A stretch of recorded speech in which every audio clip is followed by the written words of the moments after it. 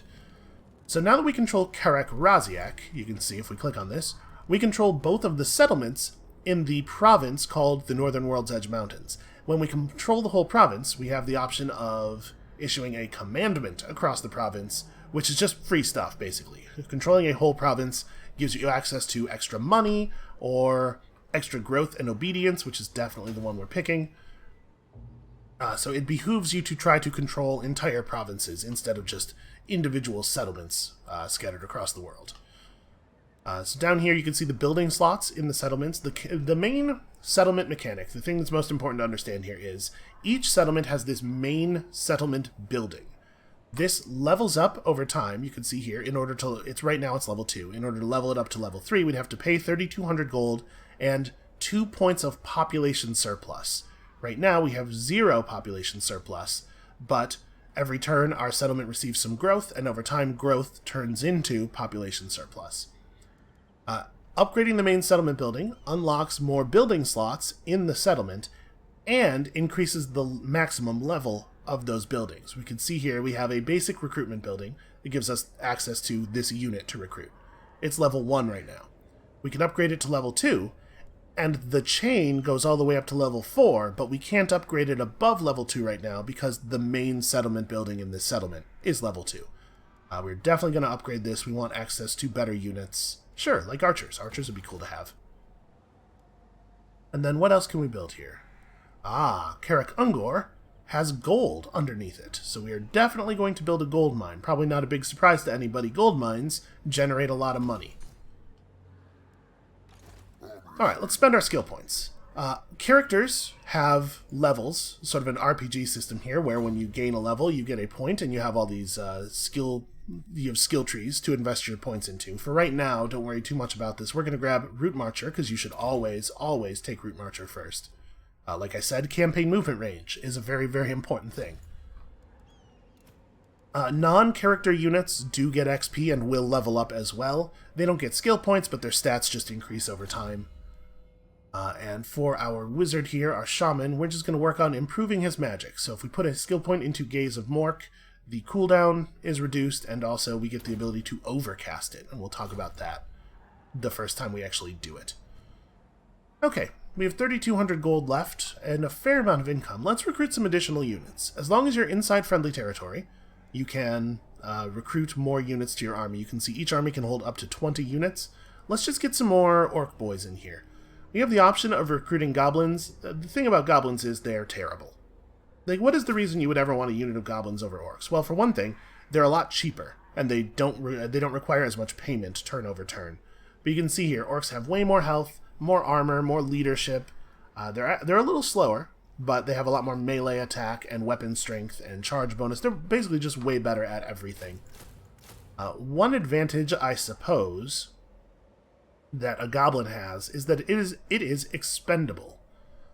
One of the things that can really damage your unit's leadership is when they see other friendly units panic and run away, and that's kind of what happened at the end of that last battle. A couple of the enemy's units gave up, and the other units saw that and panicked and also gave up. When an expendable unit gets routed, nobody cares. Everybody on the battlefield knows that the goblins are there to die. It doesn't really affect anybody's morale either way. It's not a great bonus, but it's something they have that the orcs don't have, I guess. So yeah, we'll spend a turn recruiting some orc boys, and I think we're good for the turn. So we're going to have a question here of strategy. I don't really know what our overall plan is, but that can probably wait till next turn. So hold on, I gotta do something really quickly here. We're going to change all the animation speeds. This is going to save us a lot of time over the course of the game at the cost of occasionally making it look like Benny Hill. So this bar up here at the top of the screen, every symbol that you're seeing flow across that bar is one other player faction in the world, one NPC faction.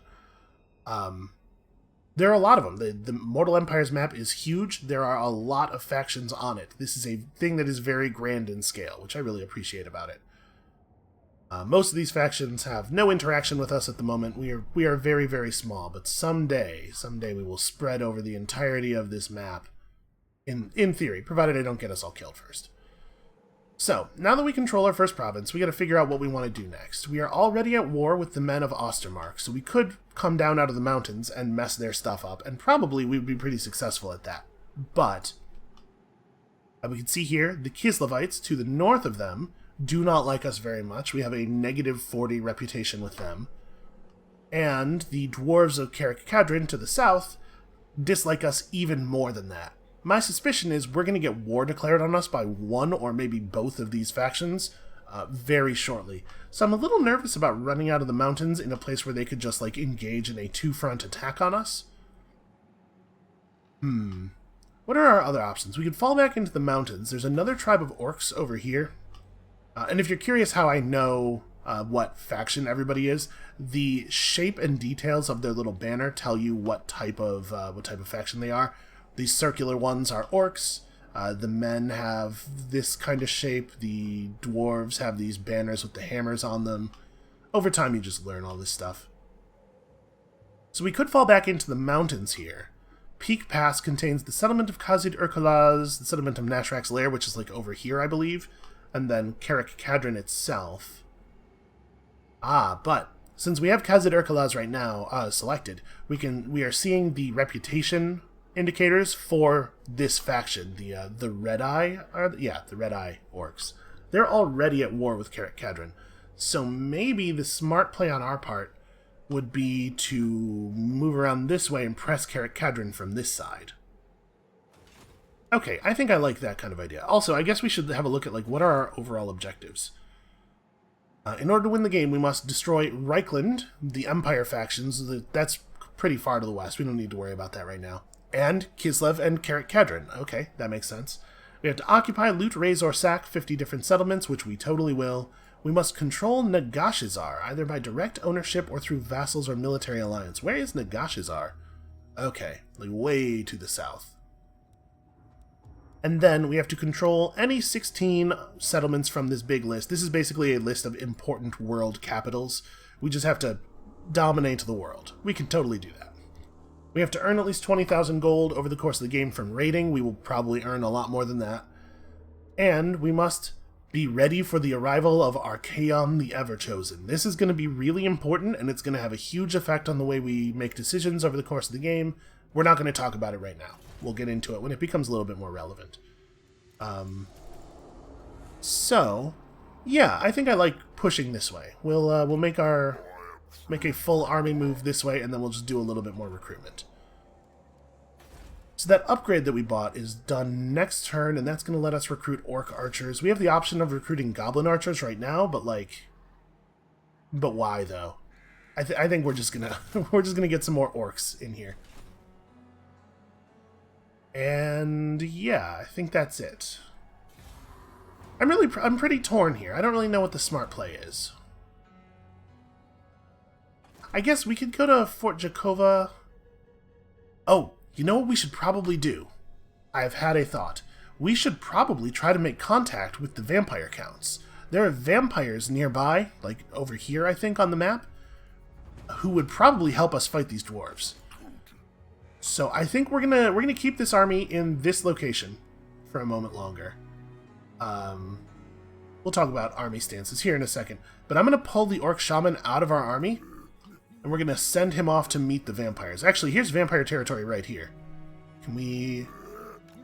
Have you formally met them yet? Are we cool? Can we talk to them? Okay, maybe we were able to talk to them from the beginning. I don't know.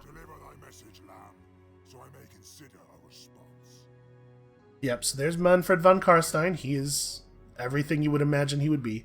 They don't like orcs very much. You can see that minus 30 points of reputation from aversion to our race. But they like that we're at war with Ostermark, and of course they like all that undead stuff we're always into. Let's try to forge a good working relationship with these vampires. How about a non-aggression pact? Likelihood of success, moderate. Okay, great. So, now that we have a treaty with them, you can see that treaty adds a bunch of positive reputation points. Over time, their opinion of us will trend toward 29, and as it gets higher, it gets more likely that we'll be able to, like, ally with them and get them to provide us military support. I think working with these vampires is going to be really important to our survival, because we started very surrounded by enemies here. Okay. And with that being the case, we definitely want our Orc Shaman to come back home. And I guess we'll just spend another turn here recruiting. So we do probably want some archers, right? Now, the Wog Bar in battle only fills based on the number of your units that are engaged in melee combat, so we don't want to go too heavy on the ranged units. But it's a good idea to have some. You don't want to have to just run at the enemy formation all of the time. Let's just grab a whole turn's recruitment worth of Arrow Boys. And actually, you know what? We're gonna have Masha run down here and scout out what's going on near Carrick-Cadron. Because if we could just run over there and take that right now, that would definitely be the smart play.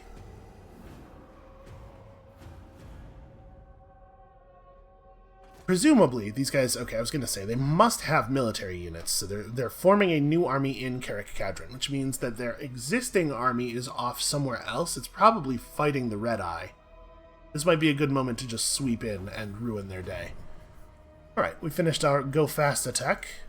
Let's get, I think we want to take Go Bigga now because we want to get access to heavy metal. What did we open up over here? No infighting, so a small amount of extra loot from battles and a big reduction in attrition, which I kind of don't care about. Ooh. On the way to magic healing mushrooms. You know, that's actually pretty great. Casualty replenishment rate is a big important thing. Let's head in that direction. Let's get healing mushrooms, then we'll come back and get Go Bigga. So, casualty replenishment rate is this little yellow bit of the bar here. You can see every turn that we're just hanging out in our own territory, our units are healing from the damage they took in battle. We obviously would like very much to increase the rate at which that happens, so we spend less time sitting around healing and more time running around screaming at full volume and murdering people. I mean, it doesn't look like there's another... dwarf army in the area. I think we probably want to press. But our army's also not quite full size yet, and we could use one more turn of healing, so Ozhag's back at full. Let's grab... So we also unlocked another new unit, the Nasty Skulkers. These guys have armor-piercing damage, so if we mouse over the weapon strength bar here, we can see every unit does some base weapon damage, which is reduced by armor, and then some amount of armor-piercing damage. This unit's specialty is getting through enemy armor, which is actually going to be really important in battle against dwarves. A lot of dwarf units have a lot of armor. Do I want to pull in one more unit of archers, or are we fine with 3 units of... Well, I mean, we have 4 units of archers, really. You know what? Let's grab one more unit of Nasty Skulkers. They also have some kind of special ability. Here we go. They have smoke bombs. So they throw down the smoke bombs, and enemies nearby lose almost all of their movement speed. In addition, they have a self-augment in melee. If they are winning in melee combat, they have plus 12 melee attack and a big boost to their armor-piercing weapon damage. That's really interesting. Okay. Yeah, those guys will probably be quite good at fighting dwarves, actually. That's helpful. Alright, and then the 20th slot in the army is reserved for Masha. Masha will come back and will smash up some dwarves. Boy, I sure hope that actually works. It could be a little, a little bit risky. So one thing we have to keep an eye on back here is our obedience. You can see right now we have negative obedience per turn. If our obedience value drops all the way down to negative 100, it's going to spawn a rebellion army. A rebel army is going to spawn and try to take Carrick Ungor from us. And we are stretched pretty thin militarily right now. You know, our whole army's off somewhere else doing a different thing. So it would really suck for that to happen right now. It looks like we're cool for the moment, though. And we might actually want to spend some scrap upgrading our units. It's possible that we don't need to save for that tech, because it's going to be, now that we know we're going all the way to the mushrooms before coming back for heavy metal, we know it's going to be a little while before we need 50 scrap. Might be a good idea to upgrade our army. So Grim Cromson has 7 units already. He's got an additional 10 units in Carrick Cadron's garrison. By the time we get down there, he's going to have a full stack to match our full stack. This might not be as easy as I'd like. Maybe before we fight the dwarves, we should go and pursue some more upgrades for our armies. We should definitely upgrade the gold mine. And if we're going to pursue some more upgrades, the way we're going to do that is by taking money from the humans. So yeah, let's go get into some trouble with these humans. Alright, we can see Masha can only move approximately that far, so I'd love him to be able to rejoin. Let's talk about army stances now. Each army has a stance that they are in. Right now we are in the default stance, but we can do things like move into the underway stance. You can see we have a very different movement range, this little area on the ground that's highlighted in yellow while we're in underway stance. Or ambush mode, which makes our army invisible on the world map unless enemies hit a roll to see through our ambush. And if an enemy army wanders into our space, then we get to jump them. I think we're going to go for a little bit of raiding here. So in raiding camp mode, your army still has some replenishment, even if you're outside of your own territory, and you're also stealing gold from the enemy settlement nearby, and generating some scrap, and your army is stronger while they're in the camp. So I think, how much movement range does it take? Oh, it looks like this doesn't cost movement. A lot of the movement or a lot of the army modes you can see here, this requires you to still have 25% of your movement range left to go into ambush mode. But we can just kind of go into raiding camp mode anywhere, huh? Well, let's move over to where we think Masha can rejoin us. So like right about here, and set up a raiding camp. All right, 300 extra gold per turn. And we're still replenishing a little bit. You can see it's probably less than it was inside our friendly territory. And you actually get significantly more replenishment when you're inside of a friendly settlement. But yeah, we'll raid for a little bit. This is really increasing our income. It's getting us some extra scrap per turn. And are we allowed to do scrap upgrades on the run? Yeah, okay, we totally are. Cool. We can't upgrade the nasty Skulkers, which is a shame. We need a tech before we could do that. We give them... Ooh. Wow, that's a lot of extra damage. So bonus versus infantry. When you see a bonus versus unit type like this, it adds that value to both your melee attack and your weapon strength when fighting that type of guy. 10 points of bonus versus infantry seems really, really good. And then this perfect vigor means they never get tired. That's a whole thing in battle too. You have to pay attention to how tired your units are. Where is that tech? Sharper stab. Okay, it's this one. You know, I thought we were going to be very orc focused. Maybe we're seeing an opportunity to change our minds here. So we'll keep an eye on Carrick Cadron. It's possible that this army will need to run off to support their other army. We don't know what's going on in this fight, right? Maybe the Red Eye will be able to fight the dwarves to such a point that they have to leave Carrick Cadron open. That would be pretty cool for us. But I think it would be tough for us to take Carrick Cadron with it having even half of an army in it. Oh no, warpstone showers. Like malevolent hail, chunks of warpstone are falling from the sky in Carrick Ungor. Those that survive the onslaught are far from safe from the mutating effects of the chaos stuff that now scatters the ground, so that's lowering our growth, which really sucks, actually. So I think one thing we need as soon as we can possibly get it is to push this settlement building up to level 3. That's going to cost us 2 population surplus, which is now going to come slower because of that event. But basically, we just want to be able to upgrade our gold mine to level 3. It caps out at level 3, and it's worth an awful lot of money when fully upgraded. Okay, so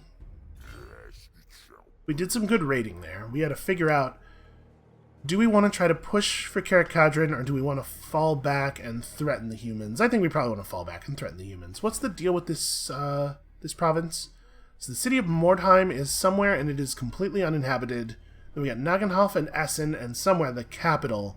I'm assuming the capital will be worth more. We'll probably get more for sacking that than we would for sacking the rest of this stuff. Here, let's move into a position where we're threatening Nagenhof. We'll burn down Nagenhof next turn. Do a little bit of raiding here.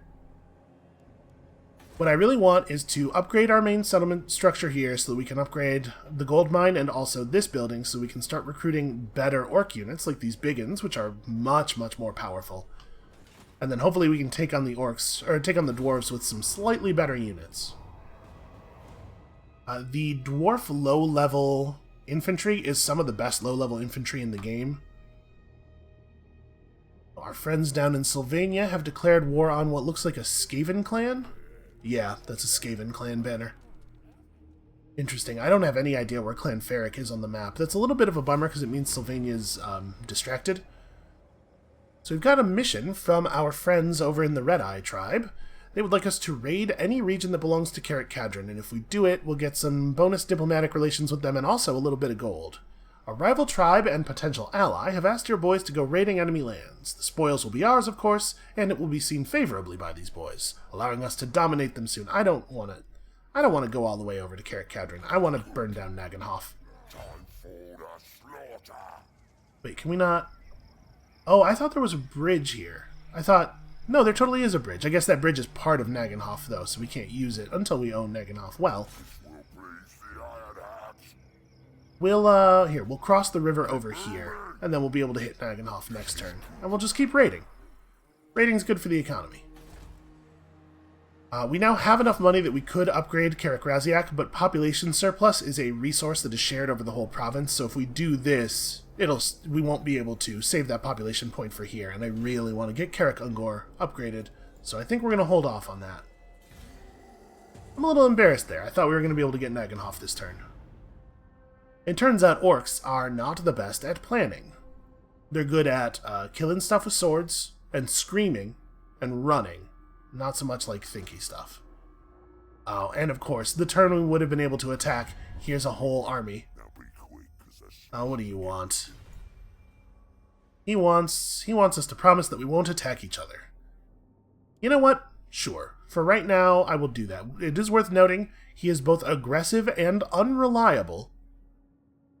But I think we're going to go ahead and hit this, because I really don't need him stabbing me in the back. Ah, but he'll probably do it anyway. Now, you know what? I'm going to leave my options open. Maybe I want to stab him in the back. Okay. Multiple other factions have declared war on Kislev this turn. That's good news for us. So, we have to make a decision here. Absolutely not.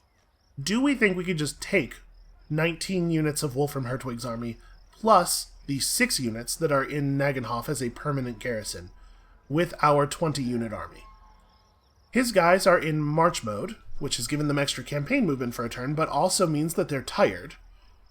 And if the army is attacked, it will not be able to... it is usually the case that if your army loses a battle, the wounded will fall back. The army is not completely obliterated by the loss of a battle, but armies that are in march mode will always be wiped out when they lose.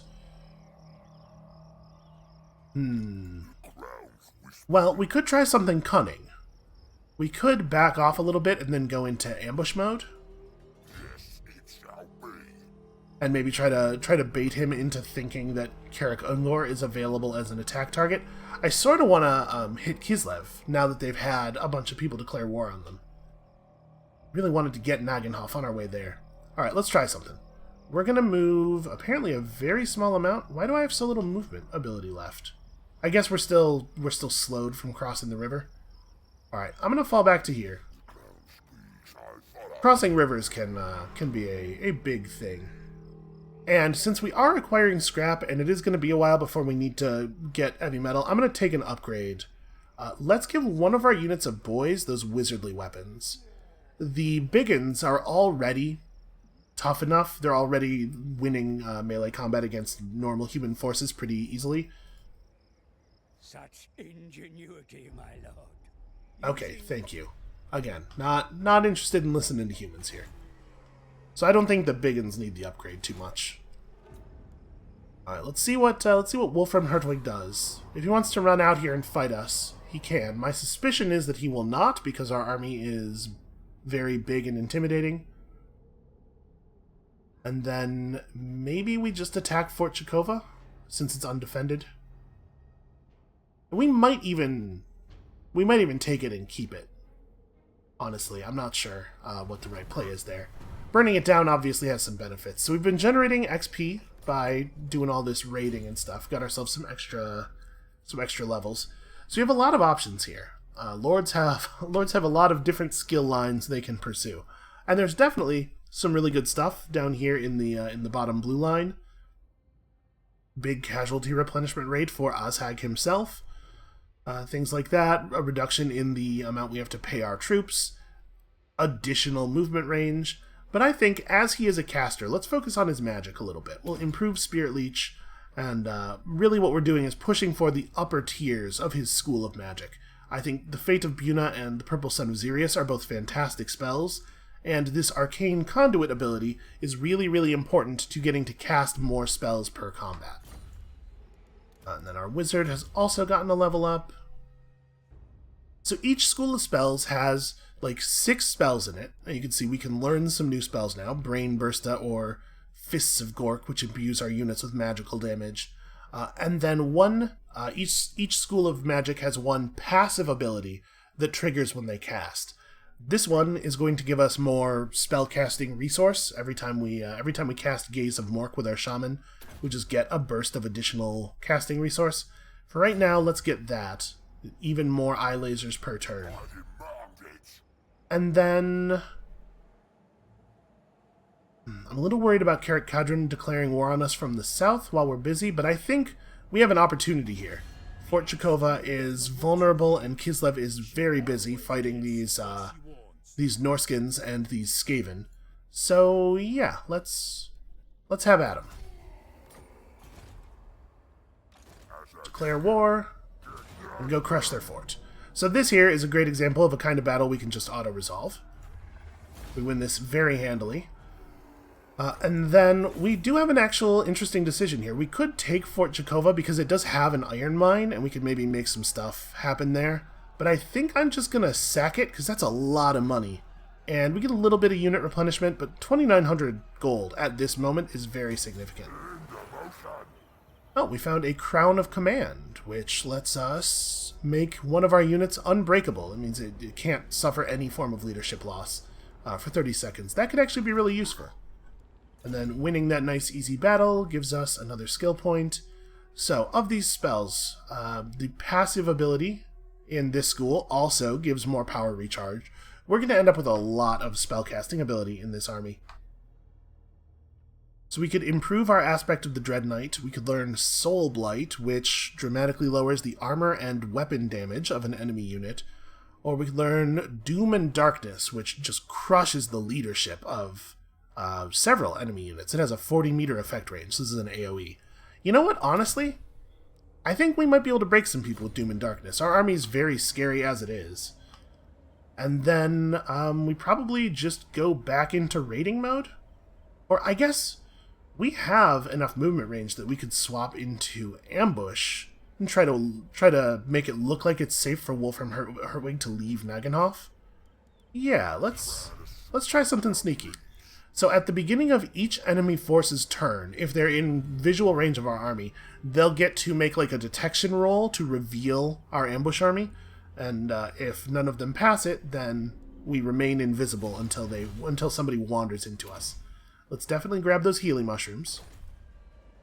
They taste like death, but they do the opposite of death. It's amazing. And in 2 turns, we'll have that population point, and as soon as we have that, we're going to spend a lot of money. Well, we're going to upgrade this, and then as soon as this is upgraded, we're going to spend a lot of money really quickly upgrading these buildings and building something new. So for right now, we're just accumulating gold. We will use it presently.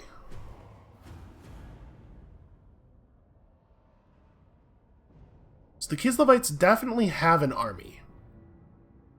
I don't know if you noticed, there's a balance of power bar indicating their faction's military strength relative to ours when we declared war on them, and it looked like it was a little bit in their favor. So they probably have more than one army, but their armies aren't full-size 20 stacks. We've lost sight of Kislev because we've been away from it for too long. What do we want to do with you now? We definitely want to pick up a new spell. So you can see here, in order to buy evasion, we have to spend 4 points in this box first, and then once we buy evasion, it opens up this box. And so we definitely want a new thing rather than finishing up Gaze of Mork, sorry. So this does a lot of damage. This is just a direct damage spell. This gives our units melee attack and melee defense and makes them deal magical damage, which helps them evade physical resistance. And magical damage works a little bit unintuitively in this game. It does not make your damage ignore armor, which is, I think, a pretty reasonable assumption. But some things just have physical damage resistance, and magical damage gets around that. And then this is a breath-type spell. It's a remote headbutt. Causes moderate damage and knocks enemies down and stuff. Let's take Brain Burster. I think that'll be a fun... we'll just burst some brains. Alright, so let's come out of this movement, out of this ambush mode. Aha!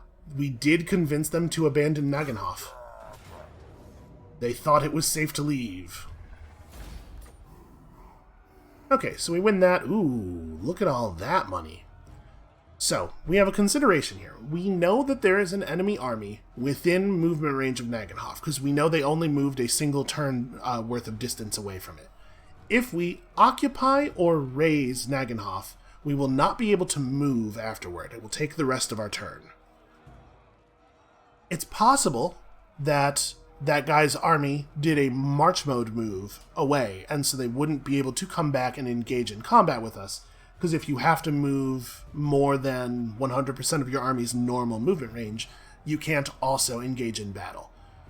But if they did a normal move away and they come back and they hit us while we're weakened, we could get in some real trouble. So I think we're just going to sack this for right now. We're just generating resources at the moment. Oh, we picked up a follower, a serial looter. Income from looting settlements up by 5%. And also income from sacking settlements up. Cool. And we'll just leave that alive. And we'll... with the rest of our movement, we could just go into raiding camp mode. I mean, we're doing really well on money here. I wish we had more growth. Oh, look at that. We're 10 points of growth short of the population surplus. If we hadn't had that random event that reduced our growth by 10 for a couple of turns, we would already have the point. Ah, that's a bummer. Yeah, we're probably just going to hang around and raid. What we really want to do is try to draw that human army into battle. And we're doing quite well, I think, on scrap. So we'll hang around and raid for some replenishment, and I think we can afford to wizardly weapon buff another one of our units here. Alright, we're not going to take the settlement upgrade just yet. We're just having fun doing orc stuff. How's this carrot cadron thing going? Have the Red Eyes lost Nashrak's lair? They have not, so they must be doing alright in the war. Maybe we should head down toward Carrot Cadron. You know what? Maybe we shouldn't start a war with another faction. Maybe we should try to conclude one of these conflicts. We should probably push northward, actually. Hold on. Let's go back into movement mode. Let's cross the river. We'll raid on this side of the river. We should press Kislev and see if they're looking weak, because we know they're at war with multiple other enemies. We might be able to just run up there and take their capital, which would be fun. We also should probably consider our reputation. Burning things down, raising settlements, does give us bonus reputation. Okay, Wolf from Herdvig came back. It looks like he did have to march to get back, so we might have been safe if we had just burned the thing down. He might not have had the movement range to declare war or to start a battle with us. We're leveling up quickly, which is nice. We'll just finish improving Doom and Darkness. So a dramatic cooldown reduction, a lower cost, and we've reduced the miscast chance. That's miscasting is a thing that can happen when you overcast a spell.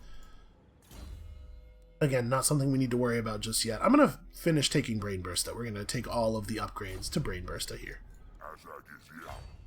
Alright, so let's look at Kislev. Okay, we can see on the diplomacy screen here, they are still regarded as quite a bit more powerful than we are, which suggests that they have more than one army worth of units, but their armies might be pretty distracted. How are we doing on reputation? We're at 69 right now. So in the 51 to 70 range, our reputation is providing us with all of these benefits. If we can push up past 75, additional growth, additional obedience, additional leadership for all of our armies, you know what? Let's go burn down Fort Chekova. The Kislevites seem busy. I'm going to burn this down for the reputation. We got ourselves a spell shield. So that would go in the same slot as our Helm of Discord. You know what? We'll give the spell shield to our wizards then. I think I like the Helm of Discord on Azhag. Oh, actually, I didn't realize he has a trait. What does his trait do? Oh, his leadership aura is larger and his personal leadership is higher. And so you can see, like I said, we have no more ability to move after burning down a settlement. We can go into raiding mode. Raiding does not generate any money because there's no settlement nearby to raid the income from, but we still get some replenishment. We might want to fall back to Karak Ungor at this point, just to get good replenishment. We've been away from home for long enough that our army's starting to feel a little worn down. I will not obey. So we can see on the ground here in red, Wolfram Hertwig's army's movement range. It looks like he could probably come over here and attack us. It's a little hard to tell because the movement range we're seeing is his March mode movement range. So we have to estimate about how much movement he would lose by going back into normal attack mode. I think he might be able to reach us, so it's possible we'll have a battle here to fight. Oh, my mission was successful. Did I have a mission? Oh! Raid a region belonging to... okay. Hold on, I think I know what happened there. Well, we're pretty close to the end of his movement range, it looked like, so I'm going to fall back away from this battle. I'm pretty sure he won't be able to... oh, never mind, he's totally able to follow us. Well, that's annoying. So that means we actually have to fight him, and we're probably going to lose, it looks like. I thought hitting retreat would push us back far enough to evade him. This could be pretty bad, actually. Alright, we'll do our best here. But my fear is that we may be about to lose this army. So some of his units are not so good. In fact, all of his units are not so good. These are some pretty low-tier human units. But a lot of our units are quite damaged. It is worth noting he has some mortars. Mortars are very dangerous. And human siege units have much better accuracy than our goblin siege units. So we're going to have to find a solution to those mortars quickly. Boy, yeah, our units are in bad shape here. Alright, the nasty Skulkers are... they have Vanguard Deployment and they are stealthy. They have the Skulk trait, which means they can only be seen by enemy units when they're pretty close to those enemy units. So I'm going to deploy our Skulkers out on the edges of the area that we're allowed to deploy them on here, and we're going to try to get them to flank around and grab the enemy siege crew as early as possible. Our own catapults will probably be fine approximately there. Yeah. I don't really know what we want to do with these Spider Riders. We definitely don't want them to be engaging primary. We want them to be shooting enemies in the back. Again, part of that is that they just don't do enough damage to be really notable on their own. And part of it is that shooting enemies in the backside reduces their leadership. People do not like to be shot in the rear. So we have our own archer crew here, and we're just gonna have to try to make this work. This is pretty grim, though. There's good odds we lose here. So, the rock lobbers, I think we're going to focus on this unit of enemy archers. I don't think there's much sense in trying to have our rock lobbers destroy their mortar crew, because we just don't have the accuracy to hit something that small. Here, at least if our rocks go wide, there's a pretty good chance they'll land on something. And then they have 3 units of archers, one of them way off to here. And they also have these pistoliers. These are guys on horseback with pistols. These are going to be a little annoying for us to deal with, but fortunately, horses are pretty easy to hit with arrows. So I think our plan with the archers is let's try to burn down the pistolier units as quickly as possible. The trolls we'll have to be careful with.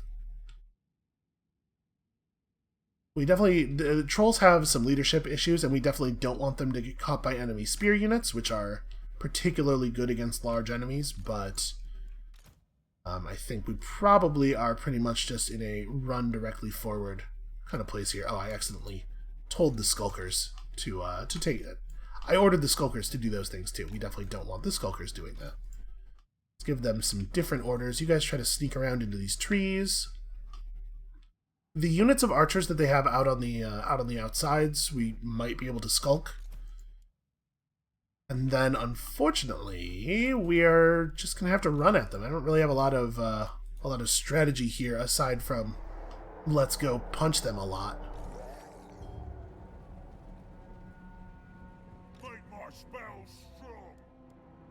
So, Brain Bursta. It's a large explosion area. It's strong versus a single unit. We definitely want to try to catch as many enemies with it as possible, so we'll probably wait to cast it until, because it has a cast time, we'll want to wait to cast it until our units have actually gotten into melee so that the enemies are stationary, more or less.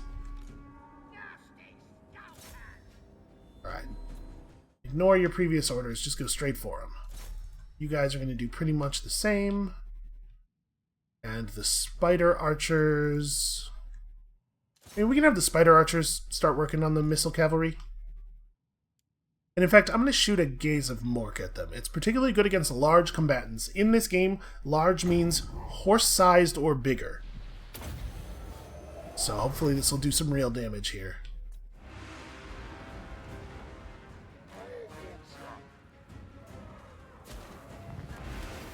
Wow, that didn't do anything. That's a real shame. Right, there's no sense in focusing on the pistoliers because they're going to just run away when we get close. I'm just going to point our boys at their units and we'll see. We might be able to grab these archers. Trolls are pretty fast. We can actually have a look at this. Trolls with 54 speed against human archers with only 33. Yes, the trolls will be able to grab those archers. That's good for us. And we're just going to kind of direct our guys at their melee and hope that this works. Now we'll point somebody at the archers here. This is going to be tough, though. It's going to be tough to survive. Got to make sure we are using our spells effectively and our flanking units and stuff.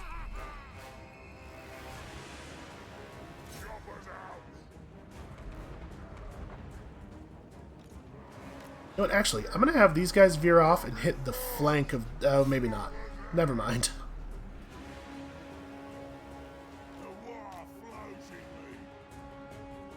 Gotta continue advancing. So we have units that are thinking about giving up already. Fantastic. This seems like the kind of place you might want to burst a brain. The catapults are probably actually shooting at almost the ideal unit there. The trolls have managed to make it into the enemy archers. The skulkers are on their way in. Honestly, this side of the battle might hold up a little bit. Let's get Ozhag in here. Remember, we have to be a little bit careful about about how he engages. We don't want him going face to face with the enemies. And once we get close enough, actually, we probably want him to run into the bulk of the enemy force because we want to get that Helm of Discord up. That crown, the unbreakability crown, unfortunately has a pretty short range.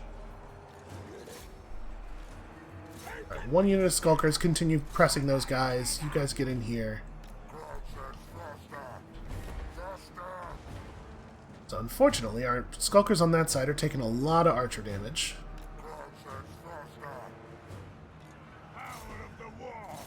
This guy should definitely run in on those archers. And the Brain Burster did some pretty decent damage, it looked like. So we'll have Ozhag run in here, and he's close enough to those enemies now to hit them with the Helm of Discord. We'll also throw up a quick aspect of the Dread Knight on whoever nearby is, having leadership issues the most. I'm a little leery of doing it on these guys, because they're probably just going to die anyway. We'll hit those guys with it. There's pretty good odds that we're just going to lose this battle horribly. If we lose this battle, it is not the end of the campaign or anything. It puts us in a bad spot, but it's definitely not a you lose the whole thing kind of problem. I think we're going to throw up another Brain Burster as well. It did good damage last time. It needs to do even more good damage. Even gooder. this damage. Orc archers are pretty good combatants, archer relative, but they're not going to stand up against those swordsmen for very long by themselves. These guys need to recover. We should probably have the archers, the spider riders, just run away from those spearmen. Okay, pretty good brain burst there. Those swordsmen should have some problems. Where's their lord? Let's give their lord a quick spirit leech. Need to wog our dudes up. So, these ones, the biggins. The biggins need to get in on those enemies. You need to get over here. How are the Skulkers doing? Okay, the Skulkers are killing those guys. That's working. Our wizard is successfully chasing off their archers, because that's how Orc Wizard works. We're doing a pretty good job of damaging these guys. Looks like those Skulkers are about to catch those archers. I'm going to have these Skulkers maybe turn around. Here's the problem. If we continue chasing the archers, we're going to get picked apart by the archers as they run. And they're not close enough for us to smoke bomb them yet. Oh, that's actually a good idea. We should smoke bomb these guys. Make sure they can't actually get away. But if we just turn around and try to stab the enemy army in the back, which would certainly do a lot of good damage to them, our guys are just going to get shot in the back as they turn around. So I'm not really sure what the smart play is here. Probably we're just in really dire straits on this one. I'm going to continue pressing forward. We're going to keep chasing those guys, and we'll watch for entry into smoke bomb range. Also, we can do that as we run.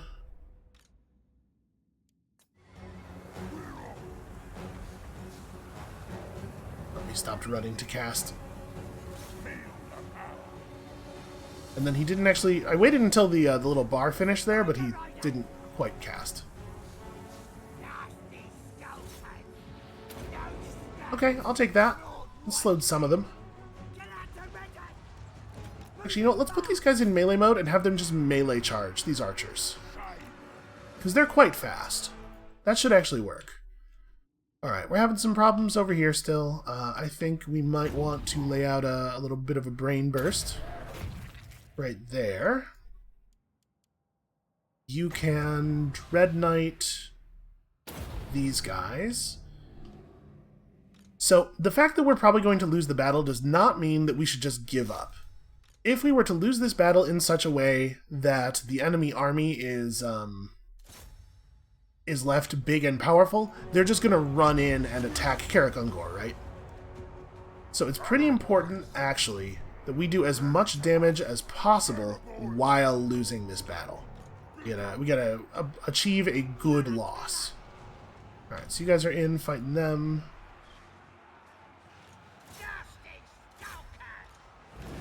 I'm gonna have our wizard turn around here. Oh, and our catapults are firing at those archers still, but we should probably turn their attention to the denser clusters of enemy units over here. So we have the trolls. We have Azhag, who's been doing a lot of good damage this battle without taking a lot of damage, because we ran him in a way that makes more sense. Alright, if we overcast this, we can drop the leadership on these enemy units, and it'll probably crash the leadership on these guys out enough that they'll break and run, and that, plus the trolls and Azhag, focusing on these swordsmen over here, might do enough leadership damage to cause a cascade leadership failure. Oh, it looks like it's working. As soon as these guys break, yeah, that's going to hurt their leadership even more. Once the trolls and everybody manage to get in on these guys. Okay, we might get some good breaks there. These guys are trying to defend their comrades. Got 2 units of nasty Skulkers focusing on the same unit of archers, which is probably not necessary. I mean, to be perfectly honest, there are ways in which this is not going that badly. Do I want these boys to turn around? Yeah, we probably need these boys to turn around. We need them in this fight. As much fun as it is to chase these guys off the map toward those archers, who we could then also chase off the map. I'm going to leave 1 unit of nasty Skulkers in here to keep fighting and to keep the attention of these enemy ranged units. The other one needs to probably get back in here. Alright, we're breaking those archers down. And we're halfway to another wall. We're getting there. How are the spider guys doing? Okay, they're winning that fight. Not by a lot. But they have managed to break those archers. I'm going to have our wizard run in and fight this unit of sword guys that's incoming. And we're going to have spider archers. Actually, I'm going to take them off of melee mode. We're going to have them come over here and just be an annoyance. Distribute some poisons. Yeah, let's crush their combat stats.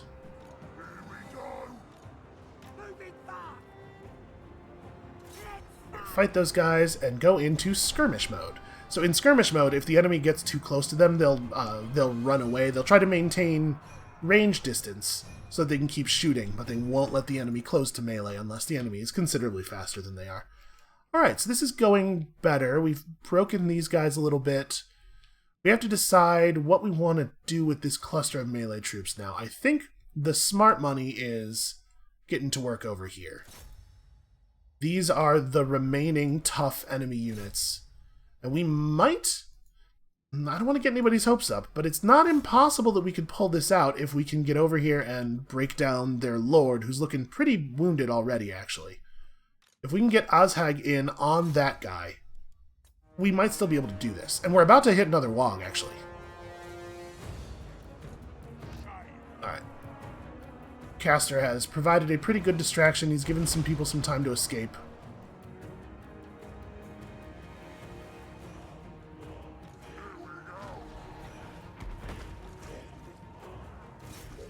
Alright, trolls leading the charge.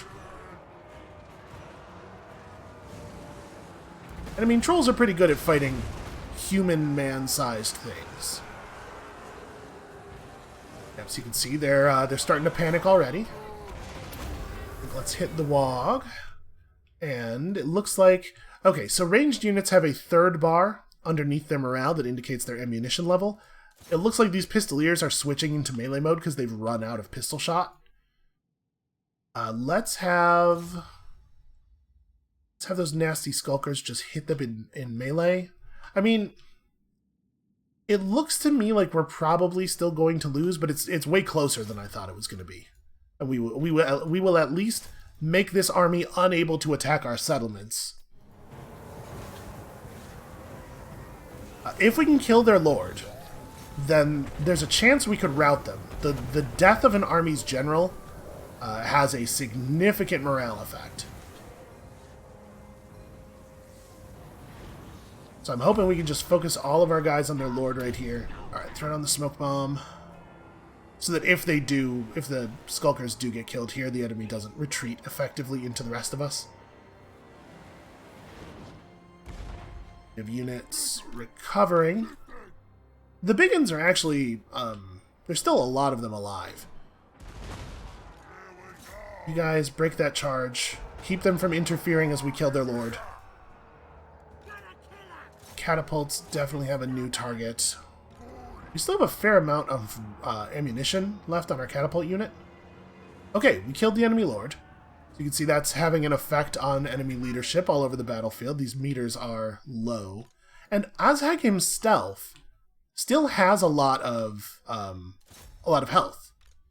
His leadership is good. He's feeling tough. We might, maybe, be able to carry this off. We have to be a little careful at this point. But things are tightly balanced at the moment. So I'm going to throw a quick unbreakable on these boys. They need to not waver. We need them to go over there and fight. We need them to cause trouble.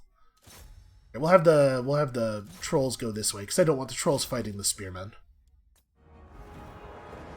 So we have Aspect of the Dread Knight available. Doom and Darkness only costs one more winds of magic.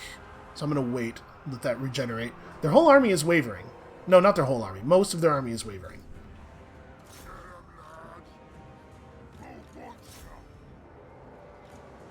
Yeah, they're freaked out because they just saw their lord get cut in half by Azhag. We do not have to kill very many more of them to finish this.